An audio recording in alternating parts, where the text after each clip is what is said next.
आज आपला सांगू इच्छितो की मी माझ्या नातेवाईकांसह आज विवेकानंद मेमोरियल या ठिकाणी भेट देण्यासाठी आलो. हा पूर्वोत्तर परिसर स्वामी विवेकानंद यांनी 1892च्या डिसेंबर महिन्यामध्ये 25 डिसेंबर, 26 डिसेंबर, 27 डिसेंबर या ठिकाणी 3 दिवस साधना केलेली आहे. या शिलेवर त्यांच्या स्मरणार्थ हे मोठं भव्य दिव्य स्मारक, ज्याला आपण स्वामी विवेकानंद मेमोरियल संबोधतो, ते आपण माझ्या पाठीमागे पाहत आहात.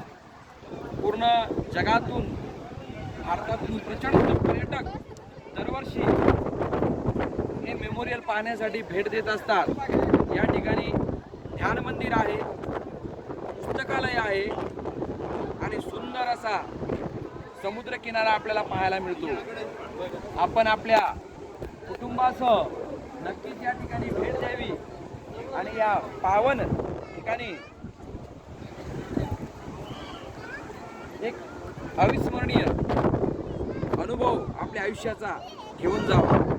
मी समाधान गुगे, शिक्षक, कोळेगाव, पंचायत समिती निळवराजा.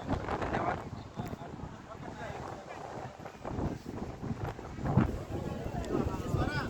हे डबल चालू होता असा.